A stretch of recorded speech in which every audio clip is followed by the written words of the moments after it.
Oh my god, guys, this book is amazing. I really couldn't put this down. like if you haven't read this, like I really highly recommend. And I actually didn't finish reading it, but I saw the movie.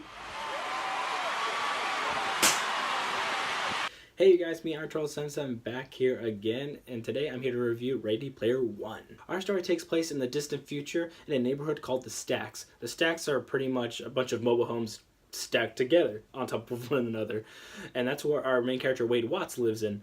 But I know it sounds depressing, but in all actuality, Wade and everyone else that lives in the Stacks actually spend most of their time in the virtual world known as the Oasis. Pretty much the Oasis is a place where you could do whatever you want, go anywhere, and be who you want to be. And actually, this was created by a man named James Holiday. Now, unfortunately, James Holiday passed away, but he did leave something for everyone. And that something is a golden Easter egg. And whoever finds this egg gets to rule over all Oasis. And in order to get to this Easter egg, all players need to find 3 keys. And pretty much to get to these keys, they need to do 3 impossible challenges.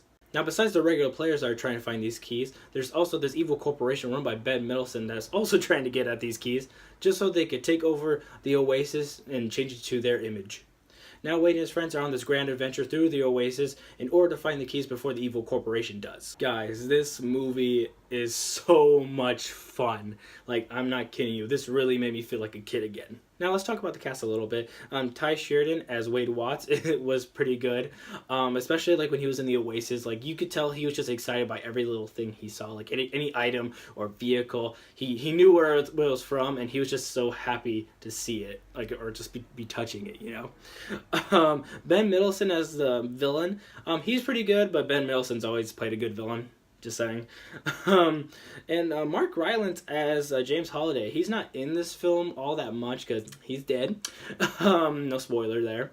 But there's certain parts where he gives an emotional performance, and it was just really good. It kind of touched in my heart a little bit. But overall, everyone else is just great in their roles. Now, before I continue any further with this review, let me just put it out there right now.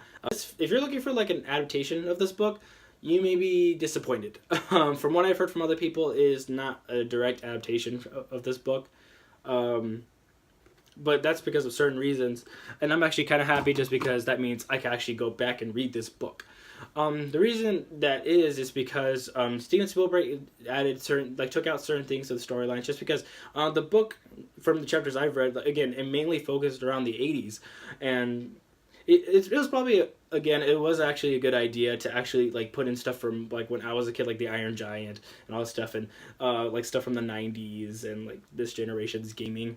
Like, it'll catch more people's attention more than just focusing on the 80s, because if it just focused on the 80s, it'll be just another gimmicky movie or whatever, because nowadays, come on, every single TV show or some other movies are just too focused on the 80s. Now, some of you I know were a little turned off by like all the little nods to games here and there or movies, and you're probably like, oh, this is just nothing but another film, like just trying to, you know, tug at your fanboyisms or fangirlisms and all that stuff.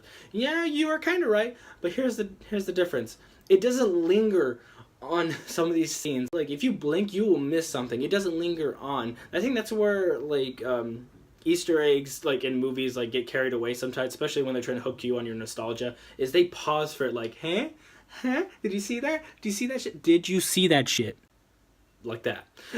It's for you to discover, okay? It's not going to just pause it for you, which I really appreciated. Oh, but the challenges, guys, like, I wish I could go more in depth about the challenges, but I could go over one, which was pretty much, one of the challenges was the race that you noticed in the trailers. Oh my god, that opening was so freaking awesome. And King Kong is one of my favorite films, to be honest with you guys, for those of you that don't know, especially in the original 1933 version. Oh my god, it was so awesome just seeing him swinging around the city and destroying all these fucking cars. It was just, ugh. And also, we all know this is all pretty much CGI. Like, half the film is all CGI. And to be honest with you guys, like, I know to some people that can be bothersome. For me, it works just because it's in the virtual world. You could be whatever character you want. So it kind of has to look a little video gamey, if you know what I mean. Now you're probably wondering, oh my god, Iron Turtle, you're just, like, fanboying all over the place. Like, you didn't find any problems.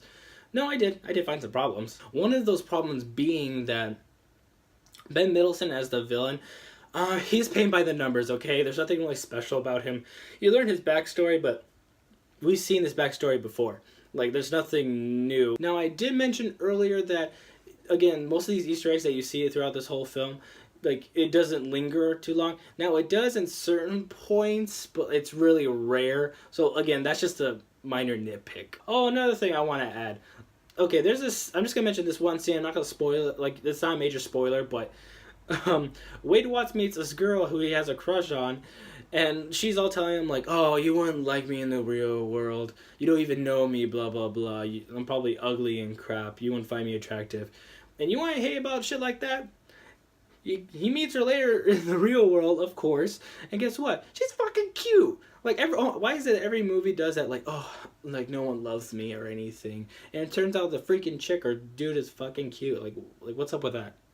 Another minor complaint would be, we don't spend that much time in the real world, and you're probably thinking, like, oh, isn't that a good thing?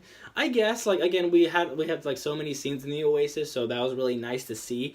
But I wish I kind of knew what was going on in the stacks. Like, is the whole world just the stacks? Like, all these mobile homes stacked together? Or, since we see the evil corporation, like, is it, like, half... Like, is it half, like, rich and half poor type of shit? Like, they don't really go over how their world works. They just pretty much talk about how the Oasis works. That's pretty much it. So, I just wish I had more time in the film, like, especially, like, with Wade Watts in the world. Like, you get, like, certain, like, parts, like, of his life, and you just kind of see why he acts a little weird, he's a little quiet, to himself, like, in the real world, whereas in the Oasis, he's outgoing and, you know, cracks jokes, makes friends, and all that stuff. So, again, I just wish I had more time outside the Oasis. Oh, one more minor nitpick, guys. The love story between Wade Watts and the girl that he meets in the Oasis. Yeah, it's a little forced. It's a little rushed. Because they just have to fit so much in this. But to be honest, you kind of expect it in these kind of films, especially Spielberg kind of doing it. But despite all those minor nitpicks, guys, I really did have so much fun with Ready Player One. I actually really want to go see it again. I think you guys will have a good time. And that is why I'm giving Ready Player One a 4 out of 5. You guys should really go see this film in the biggest screen possible. Now, with all that being said, I'm going to go play some video games.